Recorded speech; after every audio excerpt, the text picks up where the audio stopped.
Well, it's Thursday morning, and I'm so glad that you could join me this morning for another little reading in the book of Philippians.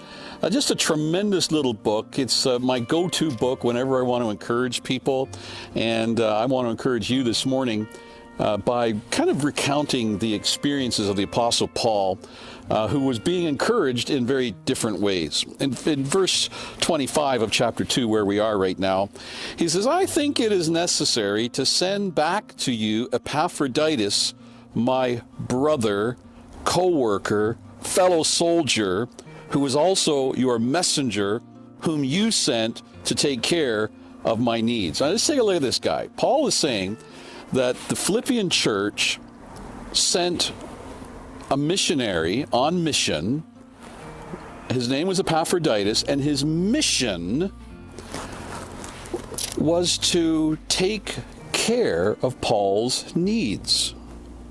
Can you imagine a church doing that today? Outfitting someone, paying for all their expenses so that they can go and care for someone who is in a strategic place for the cause of Christ's mission.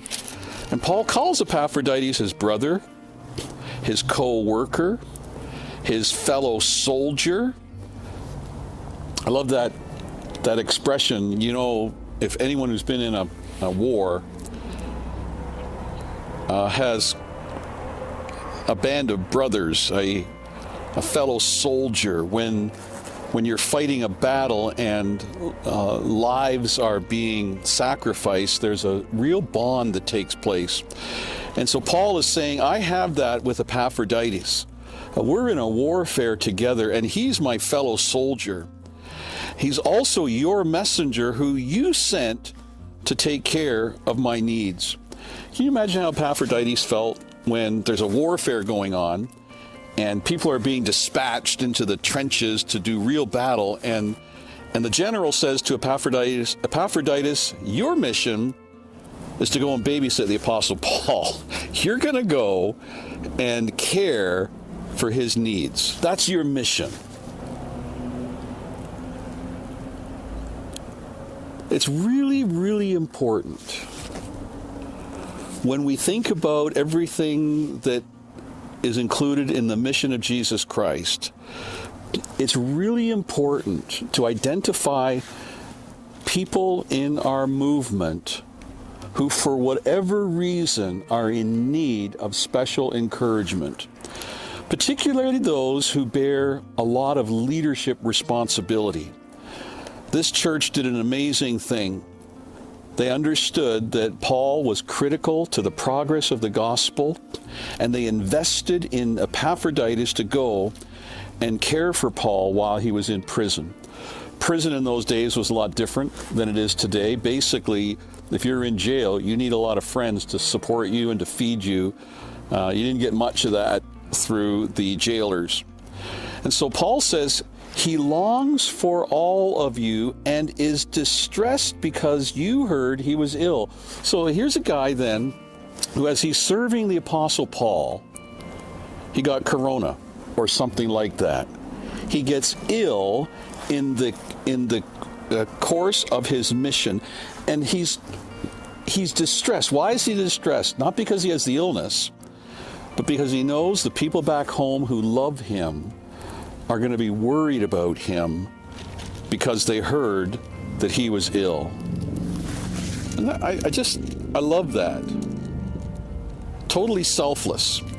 Indeed, he was ill and he almost died. But God had mercy on him, and not on him only, but also on me, to spare me sorrow upon sorrow.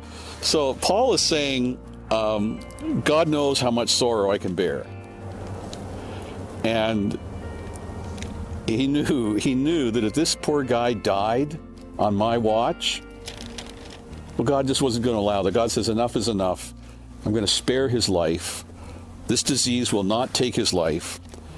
And Paul said, God had mercy on him and on me, because he knows what Epaphroditus means to me.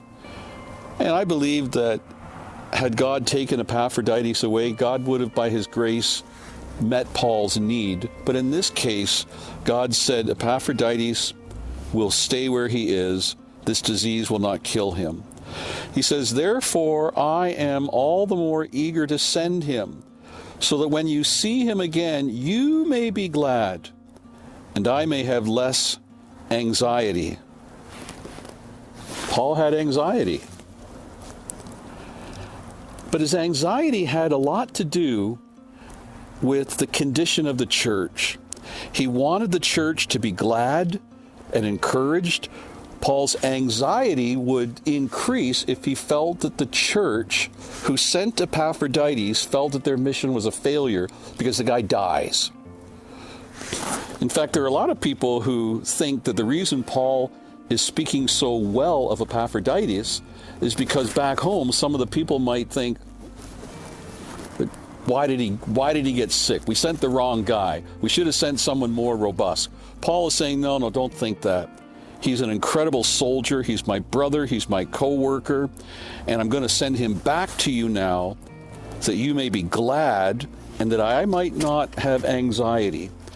So then welcome him in the Lord with great joy and honor people like him. Paul's concerned that when Epaphroditus goes back, he might not be honored properly. They might think, you got sick. It's kind of like how Donald Trump criticized publicly John McCain for getting shot down and in prison. You know, I don't understand Donald Trump sometimes, but he's saying, the guy got caught, what a loser. I mean, that's kind of how the newspapers put it. And Paul is saying, don't feel that way about Epaphroditus. He did a great thing, and you need to honor people like him. He almost died for the work of Christ. He risked his life to make up for the help you yourselves could not give me. You wanted to give me help. You weren't able to give me help. We were in lockdown. You sent this guy to give me help. And as far as I'm concerned, it was you through him who was helping me. And when he comes home, regard him as a successful messenger because he encouraged me. I'm wondering who you know who needs to be encouraged, who is someone that you might love, who is of great use and value in the church family, but they're in isolation for some reason, and you may not be able to go there with the lockdown that we're in right now, but maybe you can send something. Maybe you can drop off some cookies at their door, or you can, there's lots of ways that you can do something to encourage people. And it makes such a big difference. It just reorients people. It might even change their mind from being in a very dark place to a cheery place like it is this morning. Epaphroditus did that because he was sent by the church. And we need to care very deeply about people's emotional state of mind. And it's not rocket science. All we got to do is call, write a letter, send an email. I know what it means to me to get something like that, and I know that it's the easiest thing that we can do. Thanks for listening today to A Little Good News, and God bless you and be encouraged. We'll see you next time. Thank you.